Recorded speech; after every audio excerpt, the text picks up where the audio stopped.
Start करायचं. Ready.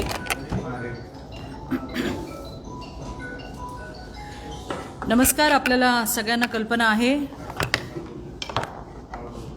आजचा विषय अर्थात राज्यामध्ये घडणाऱ्या महिला आणि मुलींवरचं जे अत्याचाराचं सत्र आहे, जे आजही कुठं थांबताना दिसत नाही. आणि त्यामुळेच रोजच्या महिला अत्याचाराच्या घटना बघता कोरोनाची तिसऱ्या लाटेऐवजी महाराष्ट्रातील महिला आणि मुलींवरती महिलांच्या अत्याचाराची तिसरी लाट येते की काय, अशा पद्धतीची स्थिती आज राज्याची आहे. आणि असं असताना ज्या वारंवार घटना होत आहेत त्याकडे सरकारचं लक्ष वेधण्यासाठी विशेष अधिवेशन बोलवावं अशी मागणी भारतीय जनता पार्टीकडनं तसंच विविध संघटनांकडनं हे राज्याचे महामहिम राज्यपाल यांच्याकडे करण्यात आली होती. त्याच्यावरचं आलेलं मुख्यमंत्र्यांचं हे पत्र म्हणजे महाराष्ट्राचं दुर्दैव आहे असं म्हटलं तर ते चुकीचं ठरणार नाही. राज्यातली एक महिला म्हणून, एक स्त्री म्हणून मी अत्यंत व्यथित आहे. जर आपण हे पत्र वाचलं तर तुमच्या लक्षात येईल की या पत्रामध्ये काय लिहिलंय. हे कुठल्या राज्याच्या मुख्यमंत्र्याचं पत्र वाटतच नाही. मुख्यमंत्री म्हणताना म्हणतात की मी कुटुंबाचा प्रमुख आहे, पण या कुटुंब प्रमुखाला हे माहिती आहे का की आपल्या नाकाखाली ज्या ठिकाणी आपण मुख्यमंत्री आहोत त्या महाराष्ट्रामध्ये काय काय चाललंय. आम्ही याच्यामध्ये फार लांब जाण्याची गरज नाही. अगदी थोड्याच गोष्टींचा गोषवारा यामध्ये लिहिला होता. त्याच्यामध्ये अर्थात आता घटना वाढणारच आहेत, ज्यामध्ये अगदी पुण्यातल्या 13.5 वर्षाच्या मुलीवरती 14 जणांनी केलेला बलात्कार, 6 वर्षाच्या मुलीवरती झालेला बलात्कार, ठाणे महानगरपालिकेच्या सहाय्यक आयुक्तांची बोटं छाटली, त्यांच्या अंगरक्षकाचं बोट छाटलं. एवढंच नाही तर पुणे जिल्ह्याच्या हवेली तालुक्यातल्या कदमवाक वस्तीमध्ये महिला सरपंचावर राष्ट्रवादीच्या कार्यकर्त्याने तिच्यावरती केलेला हल्ला, तिला केलेली मारहाण, पारनेरच्या तहसीलदार ज्योतिताई देवरे यांना कशा पद्धतीने त्या आमदाराचं म्हणणं आहे, स्थानिक आमदाराचं, त्या भ्रष्ट आहेत, त्यांच्यावरती अनेक आरोप आहेत, पण त्यांच्यावरती काहीही आरोप असले तरी राष्ट्रवादीच्या आमदाराला हा अधिकार दिलेला आहे का पारनेरच्या निलेश लंकेला? हे मला मुख्यमंत्र्यांना विचारायचंय, मला उपमुख्यमंत्र्यांना विचारायचंय की त्या महिलेला अॅट्रॉसिटीच्या धमक्या देणं, पारनेरच्या ग्रामीण रुग्णालयामध्ये असलेल्या महिला वैद्यकीय अधिकारी आणि तिथे असलेली डॉक्टर हिच्या अंगावर धावून जाणं, त्यांना गलिच्छ शिवीगाळ करणं, त्यांच्या कनिष्ठ लिपिकाला मारहाण करणं आणि अजूनही त्याच्यावरती गुन्हा दाखल झालेला नाहीये. मुख्यमंत्री महोदय, हे पुन्हा पुन्हा तुम्हाला मी सांगतेय. एवढंच नाही, अमरावतीच्या 17 वर्षाच्या मुलीवरती त्या ठिकाणी बलात्कार झाला. 7 महिन्याच्या गर्भवती मुलीने गळफास लावून स्वतःला संपवून घेतलं. या होत्या आधीच्या.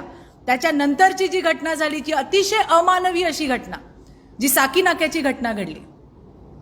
32 वर्षाच्या महिलेवरती ज्या पद्धतीने अमानवीय आणि निर्घृण अशा पद्धतीने तिच्यावरती बलात्कार झाला, तिला मारून टाकण्यात आलं, तिची हत्या करण्यात आली. मी माझ्या आयुष्यात मी अशी घटना कधीही पाहिली नव्हती. एखाद्या महिलाच्या शरीराची विटंबना मी आजपर्यंत अशी पाहिली नव्हती की जी घटना त्या ठिकाणी घडली. आणि त्याच्यानंतर आपण बघतोय अशा खूप घटना आहेत. मी बोलणार आहे त्या घटनेवरती.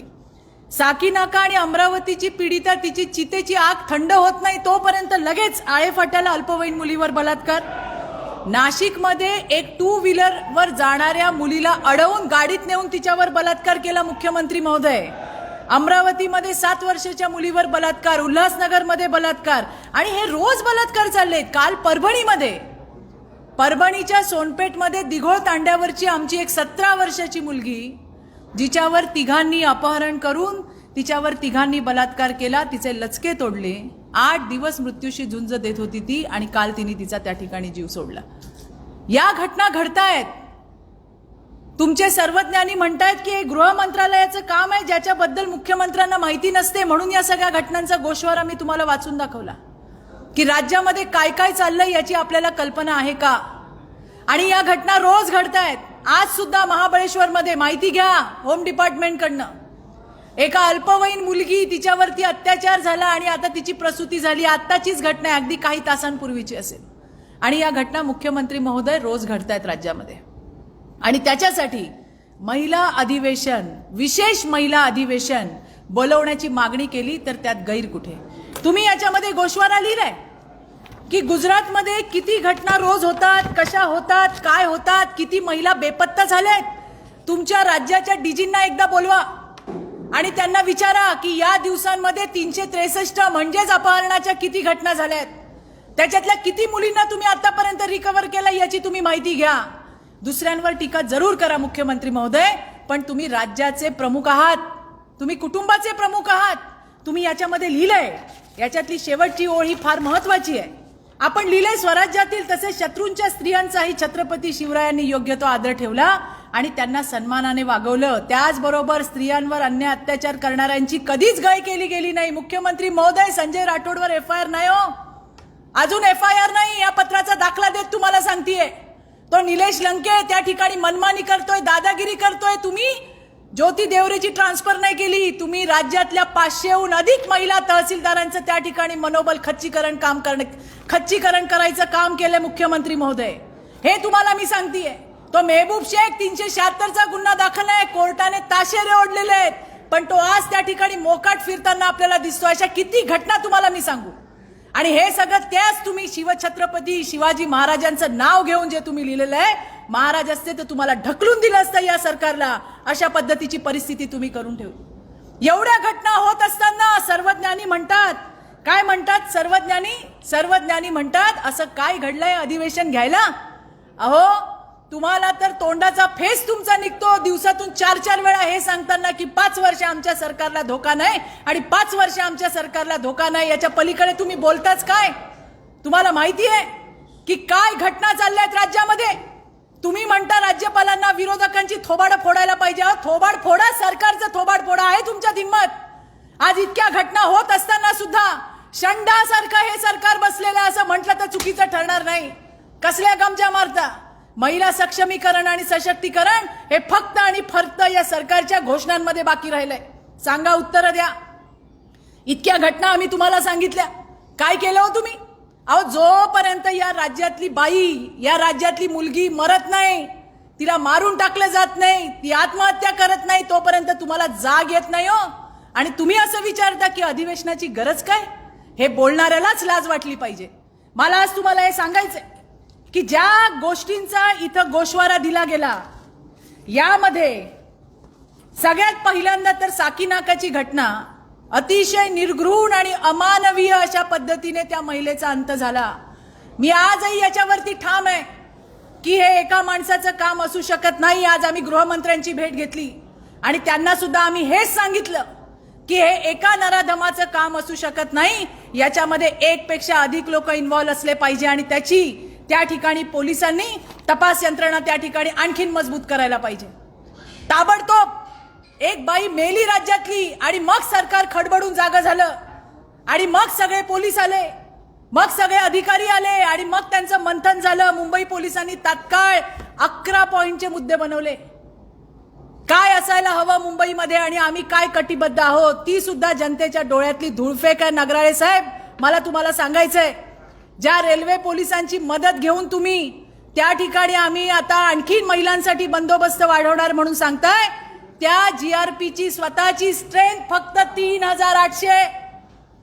3800 हे त्यांच्याकडे मनुष्यबळ आहे, जे कमी आहे.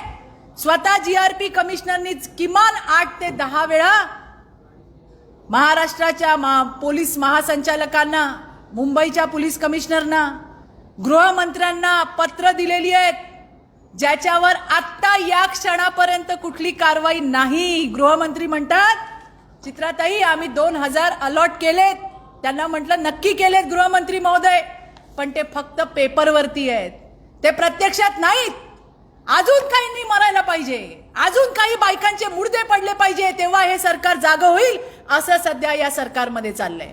आणि त्याच्यामुळे मुंबई पोलिसांची ही प्रेस नोट किंवा हे सर्क्युलर म्हणजे मुंबईतल्या जनतेच्या डोळ्याच्या समोर डोळ्यात केलेली धूळफेक आहे. सांगावं नगराळेंनी, सांगावं गृहमंत्र्यांनी, सांगावं पोलीस महासंचालकांनी की रेल्वे पोलिसांनी मागणी करत असलेल्या होमगार्ड्सची आपण पूर्तता केली आहे का? आणि केली असेल तर ते होमगार्ड्स का दिसत नाहीत आम्हालाही आणि जीआरपीच्या कमिशनर नाही? दुसरी गोष्ट, ज्या काही गोष्टींचा उहापोह मुख्यमंत्र्यांनी पार गुजरातची आकडेवारी दिलेली आहे, मला त्यांना सांगायचंय, अहो महिला अत्याचाराला आणि मुलींच्या अत्याचाराला वेगवेगळ्या प्रदेशामध्ये वाटणारे तुम्ही कोण? कोणी अधिकार दिला तुम्हाला? महिला आणि मुलींवरचे अत्याचार हा राजकारणाचा विषय असूच शकत नाही, पण तुम्ही त्याच्यामध्ये राजकारण केलं. तुम्ही आकडेवारी देताय. तुम्ही काय स्पर्धा लावली आहे की कुठल्या राज्यामध्ये जास्त महिलांचा बळी जातोय, कुठल्या प्रदेशामध्ये कुठल्या मुलींवरती जास्त अत्याचार होत आहेत? अशा पद्धतीने कुटुंब प्रमुखाची भूमिका असते का मुख्यमंत्री महोदय? मला तर दाट संशय आहे की हे जे पत्र कोणी ज्यांनी ड्राफ्ट करून त्यांना दिलंय, किमान त्यांनी ते वाचलंय तरी का? किमान त्यांनी ते वाचलंय तरी का, याची मला दाट संशय आहे. मुख्यमंत्री महोदय कुटुंब प्रमुख असा नसतो. अहो, या देशातल्या प्रत्येक घटना, प्रत्येक प्रदेशामध्ये घडणारी घटना ही अतिशय वेदनादायी आहे, दुःखदायी आहे. पण ज्या महाराष्ट्रामध्ये आम्ही राहतो, ज्या ठिकाणी आमची ही कर्मभूमी, आमची नाळ या ठिकाणी पुरली आहे, एकदा नाही 100 वेळा प्रश्न विचारू तुम्हाला, आणि सत्ताधारी म्हणून तुम्हाला त्या प्रश्नांची उत्तरं द्यावी लागतील. तुम्ही इतर प्रदेशांचं काय सांगताय? ज्या ठिकाणी तुम्ही मुख्यमंत्री आहात, तुमच्या नाकाखाली काय चाललंय याची तुम्हाला कल्पना आहे? फास्ट ट्रॅकचं नाव सांगता एखादी घटना झाली की सरकारने आता सोल्युशन काढलेलं आहे, लोकांना सांगून टाकायचं काय, फास्ट ट्रॅक कोर्टमध्ये आम्ही ही आता केस लढवणार आहोत. तुम्हाला माहिती आहे मुख्यमंत्री महोदय, फास्ट ट्रॅक कोर्टमध्ये किती केसेस पेंडिंग आहेत? तुम्हाला माहिती आहे मुख्यमंत्री महोदय की फास्ट ट्रॅकमध्ये किती केसेस सॉल्व्ह झालेले आहेत? तुम्हाला हे माहिती आहे मुख्यमंत्री महोदय महाराष्ट्राचा कन्व्हिक्शन रेट काय आहे? नसेल तर गृह मंत्रालयाकडनं माहिती करून घ्या आणि मग तुम्ही आमच्याशी बोलायला या. तुम्हाला मी आज आकडे सांगते. फास्ट ट्रॅक कोर्टमध्ये 1,68,231 केसेस आहेत. त्याच्यामधल्या 5,119 या केसेस सॉल्व्ह झालेल्या आहेत आणि आजतागायत 1,63,112 फास्ट ट्रॅक मध्ये केसेस पेंडिंग आहेत. मुख्यमंत्री महोदय, याच्यामध्ये आता 113 करून टाका, कारण परवा तुम्ही साकी नाक्याच्या याच्यात सांगितलं की आता आम्ही ही केस फास्ट ट्रॅक मध्ये घेतोय. का लोकांना खोटं बोल, म्हणजे लोकांना वेडं बनवायचं काम करताय, वेडं बनवायचं काम करताय. एका बाईचा जीव गेलाय, लिहून पाठवताय 20 लाखाचं आर्थिक सहाय्य केलं. काय मेहरबानी केली? मेहरबानी केली तुम्ही? या राज्यातल्या प्रत्येक घटकाचं रक्षण करणं हे मुख्यमंत्र्याचं दायित्व आहे, सरकारचं दायित्व आहे. आणि त्याच्यामुळे तुमच्या हलगर्जीपणामुळे असे जीव जात आहेत. सरकार कुणाचंही असू दे, पण त्या वेळेला सरकार काय भूमिका घेतं महिलांच्या अत्याचारावर हे बघणं महत्वाचं असतं. तुम्ही आल्यापासनं या बलात्काऱ्यांना राजाश्रय द्यायचं काम, या बलात्काऱ्यांना अभय देण्याचं काम आणि या बलात्काऱ्यांना शक्ती देण्याचं काम केलंय. आणि त्याची परिणिती आहे की राज्यातल्या विकृतांचं मनोबल तुम्ही या ठिकाणी मुख्यमंत्री महोदय वाढवलेलं आहे. कन्व्हिक्शन रेट महाराष्ट्राचा सांगू तुम्हाला, महाराष्ट्राचा कन्व्हिक्शन रेट आहे फक्त 13.2, 13.2. आणि ज्या उत्तर प्रदेशच्या नावाने तुम्ही गळे काढता मुख्यमंत्री महोदय, तिथला कन्व्हिक्शन रेट आहे 55.2. इथं मला तुलना करायची नाहीये, कुठेही असू दे, वाईटच. पण ज्या पद्धतीने तुम्ही इथे इतर राज्यांचा जो गोषवारा त्या ठिकाणी मांडलाय, त्यामुळे मला तुम्हाला या सगळ्याची आकडेवारी सांगावी लागते. आणखी मुख्यमंत्री महोदय, तुम्हाला मला हेही सांगायचंय, एनसीआरबीचा जो रिपोर्ट आलाय त्या पहिल्या टॉप 5 मध्ये महाराष्ट्र आहे आणि ते सुद्धा आपल्याच कार्यकाळात झालंय, हेही मला तुम्हाला आठवण करून द्यायची आहे.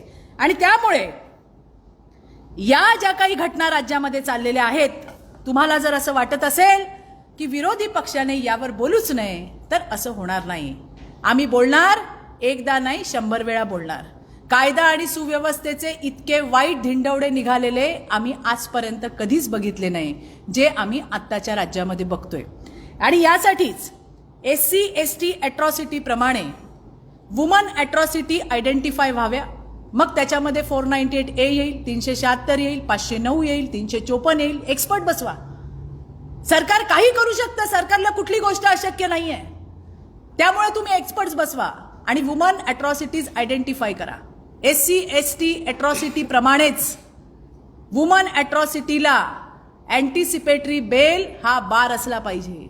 त्याच्यासाठी स्पेशल कोर्ट्स आहेत, तसे वुमन अॅट्रॉसिटीला असले पाहिजेत. टाइम बाउंडिंग आहे, सेशन कोर्ट असेल, हाय कोर्ट असेल, त्या पद्धतीने वुमन अॅट्रॉसिटीला असलं पाहिजे. आज या सगळ्या गोष्टी मी गृहमंत्र्यांशी बोलले आणि त्यांना हे सांगितलं. ते म्हणले की मी याच्यावरती लक्ष घालतो आणि मी बघतो, असं त्यांचं मला उत्तर होतं. बघूयात ते काय करतायत. पण ज्या पद्धतीने भाषा केली जाते की हे अधिवेशन कोणासाठी, काय गरज आहे या गोष्टींची, त्यांच्या तर खरोखरच थोबाड फोडावं असं वाटतंय. आणि थोबाड फोडायची भाषा तुम्ही विरोधकांना करता. असेल हिंमत तर सरकारचं थोबाड फोडा. असेल हिंमत तर जे आहेत अत्याचारी, तुमचे दुराचारी, तुमचे सगळे बगलबच्चे मंत्री आमदार, आजपर्यंत आम्ही असं कधी बघितलं नाही की राज्यातल्या बायका आमदारांवर बलात्काराचे आरोप करतात. लाज वाटली पाहिजे. आणि तुम्ही म्हणता ही शिवशाही आहे. ही शिवशाही नाहीये, ही मोगलाई आहे. आणि असं म्हटलं तर ते अजिबात चुकीचं ठरणार नाही, अजिबात चुकीचं ठरणार नाही. आणि म्हणूनच काल या मुख्यमंत्र्यांच्या पत्राचं सुद्धा आम्ही मंत्रालयाच्या गेटसमोर दहन केलेलं आहे. हा आजचा विषय होता. या संदर्भामध्ये आपल्याला जर काही प्रश्न असतील तर आपण विचारू शकता.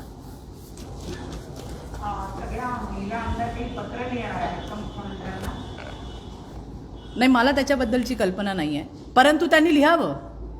सगळ्या म्हणजे राज्यातल्या सगळ्या महिला आमदारांनी लिहावं. मग त्या काही फक्त भारतीय जनता पार्टीच्या नाही आहेत, सगळ्यांनी मिळून लिहावं. हा प्रश्नच राजकारणाच्या पलीकडचा आहे. ज्या वेळेला आम्ही बोलतो त्यावेळेला सरकार म्हणतं की भारतीय जनता पार्टी किंवा विरोधक हे राजकारण करतात.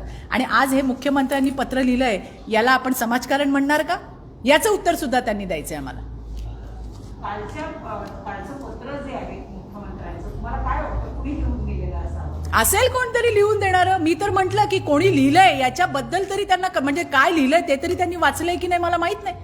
पण ज्या पद्धतीने सर्वज्ञानी त्या ठिकाणी आले आणि म्हणले की काय अधिवेशनची गरज आहे, मला तर कमालच वाटली.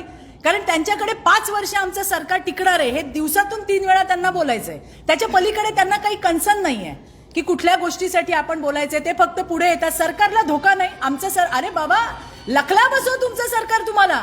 पण तुम्ही सरकार म्हणून काय दायित्व घेणार आहात की नाही, की फक्त एकमेकांची मखलाशी करणार आहात?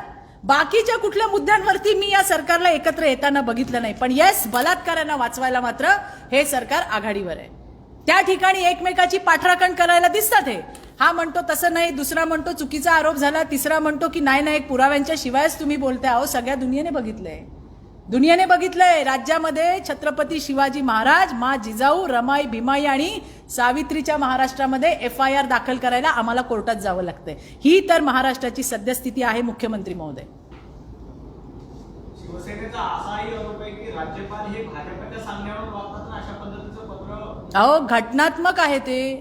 आणि त्या महिलांच्या भूमिका मुख्यमंत्र्यांनी आतापर्यंत किती शिष्टमंडळांना भेटी दिल्या मला एखादं दाखवावं. आम्ही पण वेळ घेतो, आम्हाला तर वेळ मिळत नाही. आज गृहमंत्र्यांची वेळ घेतली आणि त्यांना जाऊन त्यांना हे सगळं सांगितलं. ते म्हणले हो मी पाहतो. त्याच्यामुळे मुख्यमंत्री ना कुणाला भेटत ना त्या ठिकाणी कुणाला वेळ देत. आणि खरोखर मुख्यमंत्र्यांना डेटा जर हवा असेल तर त्यांनी नक्की आम्हाला वेळ द्यावी. मी त्यांना जाऊन भेटून सगळा सविस्तर डेटा द्यायला तयार आहे.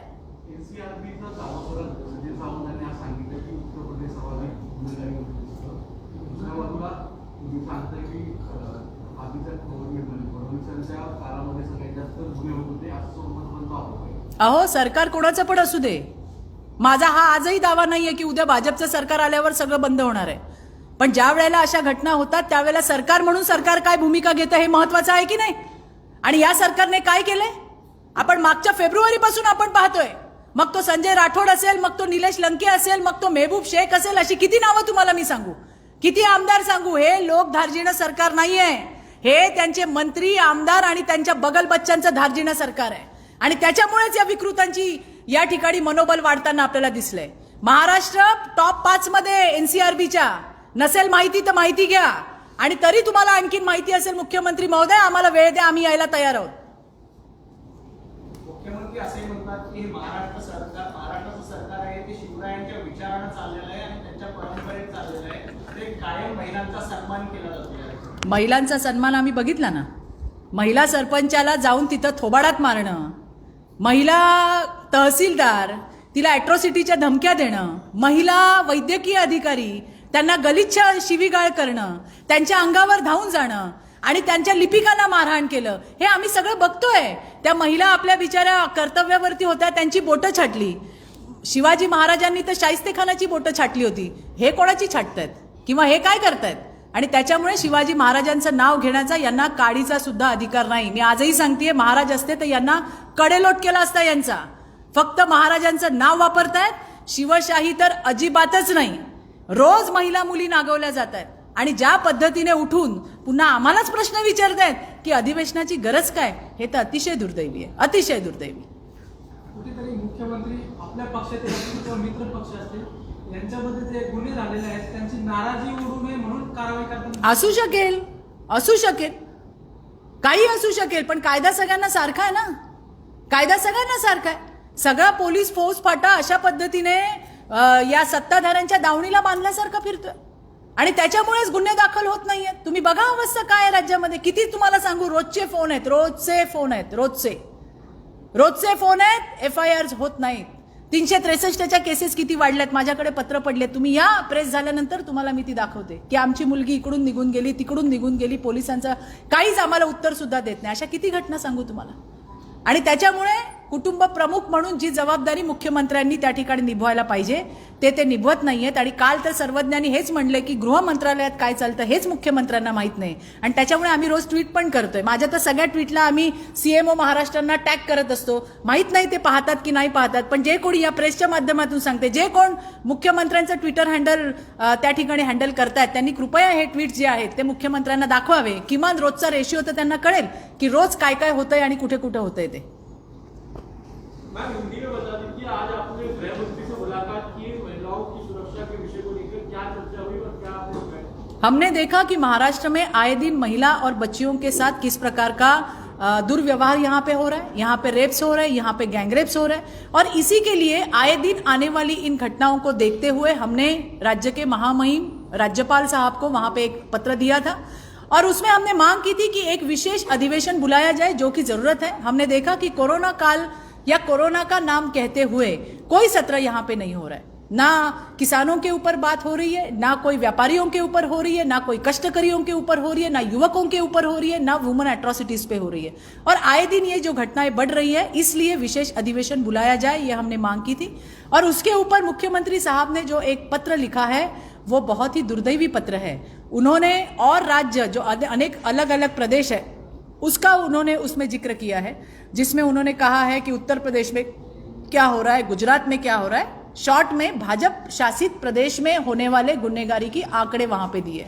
मुझे ये कहना है कि इस देश में कहीं पे भी अगर ऐसी घटना होती है तो ये बड़ी दुर्दैवी घटना है और उसके लिए हमें संवेदना है. पर हम महाराष्ट्र में रहते हैं और इसलिए इस मिट्टी से हमारा कंसर्न है.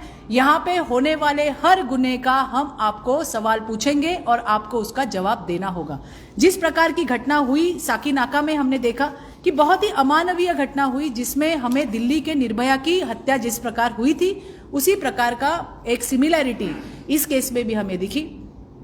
जब तक कोई लड़की, कोई महिला मरती नहीं है या उसे मार दिया नहीं जाता, तब तक महाराष्ट्र सरकार जागती नहीं है या हरकत में नहीं आती. हमने देखा कि किस प्रकार से साकीनाका की केस हुई. तुरंत मुख्यमंत्री महोदय जी ने कहा कि हम फास्ट ट्रैक में ये केस डाल देंगे. तुरंत मुंबई के पुलिस कमिश्नर साहब ने एक जो है लेटर लिखा और उसमें 11 पॉइंट्स लिखे, जिसमें यह भी लिखा गया कि हम रेलवे पुलिस की मदद लेके, हालांकि रेलवे पुलिस की अपनी स्ट्रेंथ सिर्फ 3800 है और वहां के GRP के कमिश्नर 8 से 10 खत जो है वो DGP, Mumbai CP, home minister, इनको लिख चुके हैं कि हमें और लोगों की जरूरत है. आज मैंने गृह मंत्री साहब से यह सवाल पूछा. उन्होंने कहा कि हमने 2000 होमगार्ड्स रेलवे को दिए हैं, लेकिन मैंने भी उनसे यही कहा कि शायद दिए हैं लेकिन वो कागज पे ही है, क्योंकि अभी GRP कमिश्नर से बात हुई है, अभी तक उनके पास इस प्रकार का कोई मनुष्यबल नहीं पहुंचा है. मतलब मुंबई के लोगों के आंखों में धूल झोंकने का काम ये उस वहां पे मुंबई पुलिस ने किया है. जिस फास्ट ट्रैक कोर्ट की बात हमारे मुख्यमंत्री महोदय करते हैं, मैं आपको ये बताना चाहूंगी कि फास्ट ट्रैक कोर्स में अभी तक 1,68,231 ये टोटल केसेस है, जिसमें सॉल्व केसेस सिर्फ 5,119 और पेंडिंग केसेस 1,63,112. उसमें साकीनाका की आप एक मिला लीजिए तो 113 हो गई. इतनी केसेस अभी तक पेंडिंग है. कन्विक्शन रेट अगर आज हम महाराष्ट्र का देखेंगे तो वो सिर्फ 13.2 है. और जिस उत्तर प्रदेश की बात हमेशा की जाती है, मुझे इसमें किसी की कंपैरिटी नहीं करनी है या कोई कंपैरिजन नहीं करना है, लेकिन जिसमें हम देखेंगे तो यूपी का conviction rate it is 55.2। NCRB का रिपोर्ट अभी आया है जिसमें हमने राज्य के सम्माननीय मुख्यमंत्री महोदय के नेतृत्व में टॉप 5 में अपना स्थान वहां पे निश्चित किया है। और उस टॉप 5 महिला और बच्चियों के अत्याचार के मामले में महाराष्ट्र पहले 5 में है। और इसीलिए ये सारी बातें देखते हुए क्या मुख्यमंत्री साहब को पता है कि महाराष्ट्र में क्या चल रहा है? कल ही सर्वज्ञानी जो संजय राउत है उन्होंने ये कहा कि विशेष अधिवेशन की जरूरत क्या है। तो रोज आए हुए रोज हो रहे इन सारी बातों का कॉग्निजेंस इस सरकार को है या नहीं है? रोज घटनाएं हो रही है। शक्ति कायदा की बात हुई थी, वो आज तक प्रलंबित है। महिला आयोग को आज तक अध्यक्ष नहीं दिया गया। अभी हमें ये बात समझ में आई कि ये क्यों नहीं दिया गया, क्योंकि महिला और बच्चियों की मामले में ये सरकार बिल्कुल भी सीरियस नहीं है। ये सरकार बलात्कारियों को राजाश्रय देने का काम करती है, बलात्कारियों को अभय देने का काम करती है, बलात्कारियों को शक्ति देने का काम करती है और उसी का भुगतान राज्य की महिलाएं यहाँ पे भुगत रही है, छोटी बच्चियां भुगत रही है। कल की ही बात है, परभनी में एक 17 साल की बच्ची के साथ 3 दरिंदों ने उसका अपहरण किया और उसके साथ बलात्कार किया। 8 दिन उसने जो है वहां पे जहर पी लिया, 8 दिन अपने मौत से लड़ रही थी। कल उसका दुर्दैवी अंत हो गया। साकीनाका की घटना तो मैंने आज तक मेरे जिंदगी में ऐसी घटना नहीं देखी थी कि हमने देखा कि महिला की किस प्रकार से विटंबना होती है। और ये सारी घटना देखने के बावजूद भी अगर सर्वज्ञानी संजय राउत अगर ये कहते हैं कि विशेष अधिवेशन की क्या जरूरत है, तो मुझे तो बड़ी शर्म आती है, क्योंकि उनको तो दिन में 3 बार यही कहना है कि हमारे सरकार को कोई धोखा नहीं है। सुबह आते वही कहते, दोपहर में आते वही कहते, शाम को आते वही कहते, हमारी सरकार सुरक्षित है। आपकी सरकार सुरक्षित रहे, लेकिन आपकी जो जिम्मेदारी है उसके ऊपर भी आपका ध्यान होना बहुत ज्यादा जरूरी है। उन्होंने एक मराठी में ये भी कहा था राज्यपाल साहब को कि जो विरोधक है, जो विरोधी पक्ष है, उनको काय म्हणणार त्याला थोबाडत मारायला पाहिजे। उनको एक कान के नीचे क्या कहेंगे हम, थप्पड़ मारना चाहिए। तो बिल्कुल थप्पड़ मारना चाहिए संजय राउत जी। थप्पड़ तो सरकार को लगना चाहिए। थप्पड़ तो उन दरिंदों को लगना चाहिए जिसके ऊपर अभी तक एफआईआर नहीं हुआ। थप्पड़ तो उन दरिंदों को लगना चाहिए जिनके आज बलात्कार करने के बावजूद भी बाहर घूम रहे हैं। क्या आप में हिम्मत? और इस प्रकार का वक्तव्य जो हो रहा है ये पूरी तरह से दुर्दैवी है और इसीलिए हम इसका जाहिर निषेध करते हैं। और हमने कल मुख्यमंत्री महोदय के इस पत्र की उनके मंत्रालय के गेट के सामने जला के अपना निषेध हमने व्यक्त किया है। वुमेन कमीशन एक मुद्दा है, वुमेन कमीशन अपने अपॉइंटेड किया है महाराष्ट्र में, और साथ ही शक्ति कानून को लेकर भी जो अटका हुआ है, तो क्या आप मांग करेंगे कि इसको ऑर्डिनेंस के जरिए लागू कर देना चाहिए? मैं आपको ये बताती हूँ कि कल किसी ने तो हमें ये कहा था, एक महिला नेता ने कहा था कि महिला आयोग की जरूरत नहीं है, क्योंकि वहां पे आयोग के अध्यक्ष की जरूरत नहीं है, क्योंकि वहां पे काम चल रहा है। अभी आप देखिए, अगर महिला आयोग की जरूरत राज्य के सत्ता में बैठे हुए बड़े अगर किसी को नहीं लगती है तो फिर ठीक है, महिला आयोग बर्खास्ती कर दीजिए अगर आपको जरूरत ही नहीं लगती। और आपके बगल बच्चों को ही बचाने का वहां पे काम हो रहा है। इतनी घटनाएं हो रही है, कौन सी घटना का महिला आयोग ने कॉग्निजेंस लिया, वो भी बताने की जरूरत है। और इसीलिए इसका महत्व जो है वो बहुत ज्यादा है। लेकिन सरकार के मायने में महिला और बच्चियों की सुरक्षा ये बिल्कुल क्या कहेंगे, जिसके कोई मायने ही नहीं है। कांग्रेस ने एनसीआरबी 2020 के डेटा का हवाला किया और कहा है कि उत्तर प्रदेश जो है वो सबसे ज्यादा टॉप है और फडणवीस गवर्नमेंट के दौरान महिलाओं पर सबसे ज्यादा अत्याचार, तो उसका आप कैसे? मुझे ये कहना है, सरकार किसकी भी हो, कल महाराष्ट्र में भारतीय जनता पार्टी की सरकार आती है तो एक दिन में सब क्राइम निकल जाएगा, ये मेरा बिल्कुल दावा नहीं है। लेकिन ये जो मुद्दा है महिला और बच्चियों के साथ होने वाले इस दुष्कर्मों का मुद्दा, ये राजनीतिक मुद्दा हो ही नहीं सकता। और इसीलिए मैं ये चाहती हूं कि सरकार किसकी भी हो, आप उसके ऊपर एक्शन क्या लेते हो ये बहुत जरूरी है। और आज जब से ये सरकार आई है, हम संजय राठौर के केस से देख रहे हैं कि आज तक एफआईआर उसमें नहीं हुआ, और हम देख रहे हैं कि हमें वहां पे पीआईएल दाखिल करनी पड़ी है। महबूब शेख के केस में वो घूम रहा है सब जगह पे। तीसरा वो नीलेश लंके, आपने तो कहा पेंडेमिक रूल है और अगर इस प्रकार से हेल्थ वॉरियर को अगर आप मारेंगे, उनके साथ अगर दुर्व्यवहार होगा तो उसके ऊपर गुना दाखिल होगा। इतनी दहशत है, क्या बताऊं मैं आपको, क्यों बचाया जा रहा है वो राष्ट्रवादी का आमदार, इसलिए। और ये मैं कहना चाहती हूं कि यहाँ पे ये मुद्दा राजनीतिक मुद्दा है ही नहीं। सरकार ने अपना काम करना चाहिए। मुख्यमंत्री साहब ने इसमें लिखा है कि मैं कुटुंब प्रमुख हूं, मैं फैमिली का हेड हूं, हेड ऑफ द फैमिली। इस प्रकार की बातें नहीं करता मुख्यमंत्री महोदय कि जिस प्रकार से आपने और अलग अलग प्रदेश की इसमें आंकड़ेवारी दी है, बिल्कुल देनी चाहिए। लेकिन आपके नाक के नीचे जहां पे आप मुख्यमंत्री बैठे हो, आप मुझे बताइए कि आपको क्या पता है क्या क्या चल रहा है। वो आपके संजय राउत तो कहते हैं कि गृह मंत्रालय का तो मुख्यमंत्री साहब को कुछ पता ही नहीं होता, तो इसके लिए हम हमेशा ट्वीट करते हैं और वो सारे @CMO महाराष्ट्र करते हैं। तो आपके जरिए मैं ये भी कहना चाहूंगी कि जो भी कोई CMO महाराष्ट्र का ट्विटर हैंडल मुख्यमंत्री साहब का हैंडल कर रहा है, कृपया रोज उसके प्रिंट आउट निकाल के मुख्यमंत्री साहब को दे दीजिए, तो पता लगेगा महाराष्ट्र में किधर क्या हो रहा है। प्रवीण दरेकर के ऊपर जिस तरीके से FIR रजिस्टर हुई है, उसको कैसे? ये तो अभी क्या कहूं मैं, जिसमें ना कोई महिला का जिक्र है। आप पूरी वो जो प्रोग्राम में गए थे शिरूर के, आप पूरी वहां पे CD मंगवा लीजिए, उसमें ना किसी महिला का जिक्र है, ना किसी के बारे में महिला का तो उसमें कोई जिक्र है ही नहीं। उन्होंने क्या कहा? उन्होंने ये कहा कि राष्ट्रवादी कांग्रेस पार्टी ये प्रस्थापितों का पक्ष है। क्या ये गलत है? ये साखर कारखाने मतलब शुगर फैक्ट्रीज चलाने वालों का पक्ष है। क्या ये गलत है? इसको कहा जाता है कि इसके लिए रंगलेल्या गालाचे मुके यानी जो क्रीम क्लास है उनके साथ रहने वाली ये पार्टी है। अगर ये कहा तो क्या ये गलत है? और ये वाक प्रचार है। जिस तत्परता से पुणे के पुलिस ने वहां पे 509 दाखिल किया है, क्या पुणे के पुलिस ने इसका इन्वेस्टिगेशन किया है? मुझे ये पूछना है, क्योंकि सांगली में काकरूड पुलिस स्टेशन, जिसके यहां एक महिला के ऊपर वो कह रही है कि मुझे आके कहां कहां छुआ, मेरे साथ क्या क्या हुआ, 354 दाखिल होना चाहिए। पुलिस ने वहां के PI है, उन्होंने मुझे कहा कि चित्राताई हमारा इन्वेस्टिगेशन चल रहा है। तो ये तो मेरे लिए नई जानकारी है कि अगर 354 भी दाखिल करना है तो इनको इन्वेस्टिगेशन करना पड़ रहा है। तो क्या पुणे के पुलिस ने 509 दाखिल करते समय कोई इन्वेस्टिगेशन किया है? मुझे पुणे के पुलिस कमिश्नर अमिताभ गुप्ता जी से कहना है, गुप्ता साहब आप बहुत प्रॉम्प्ट हो काम में, लेकिन मैंने तो आपको अप्रिशिएट भी किया था जब 13.5 साल की बच्चियों के साथ 14 दरिंदों ने वहां पे दुष्कर्म किया, जिनको आपने 2 दिन में पकड़ा।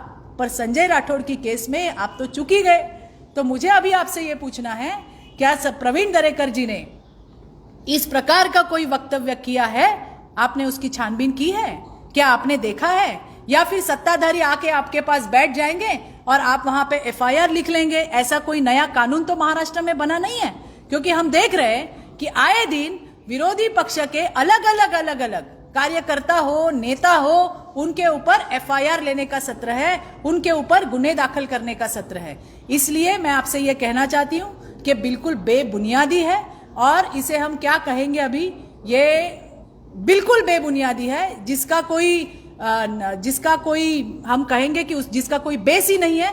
और ऐसे बेस पे पुणे के पुलिस ने जो 509 का गुना दाखिल किया है, मैं अमिताभ गुप्ता जी से फोन करके ये पूछने वाली हूं, क्या आपने वो पूरी सीढ़ी या वो पूरा वाकिया या वो पूरा भाषण सुना, या फिर सत्ताधारी पार्टी के लोग आपके सामने आके बैठेंगे और आप वहां पे FIR लेंगे?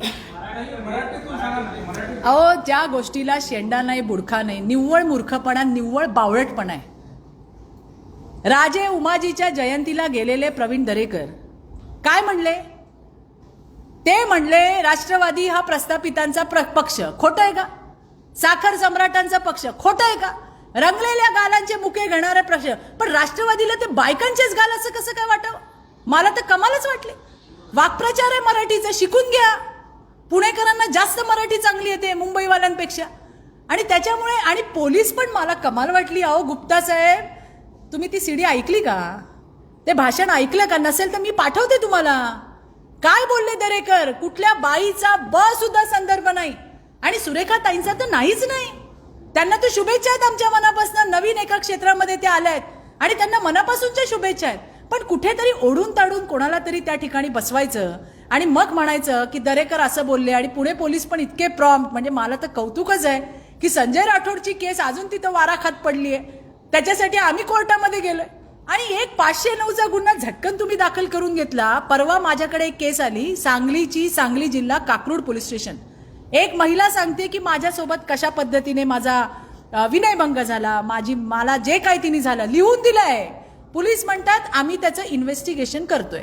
मग पुणे पोलिसांनी दरेकरांच्या सीडीचं इन्व्हेस्टिगेशन केलंय का? भाषण ऐकलंय का? आणि त्याच्यामध्ये कुठल्या बाईचा संदर्भ आहे का? त्याच्यामध्ये बाईचा ब सुद्धा नसताना निव्वळ कोणीतरी बावळटपणा करायचा आणि पोलीस स्टेशनला जाऊन बसायचं आणि पोलिसांनी 509 दाखल करायचा. हरकत नाही, त्यालाही उत्तर देऊ आम्ही. पण कशा पद्धतीने पोलीस वेठीला आपल्या बांधून ठेवलेले आहेत सत्ताधाऱ्यांनी, हे याच्यावरनं दिसतं. इतके होतात, इतक्या घटना होतात, इतक्या घटना होतात. याचा कॉग्निशन्स का घेतला जात नाही? का घेतला जात नाही? बलात्कार, सामूहिक बलात्कार, याच्याकडे लक्ष नाही. पण दरेकर काय बोलले? खेचून ताणून आणलेला हा निव्वळ बावळटपणा आहे, याच्या व्यतिरिक्त काही नाही.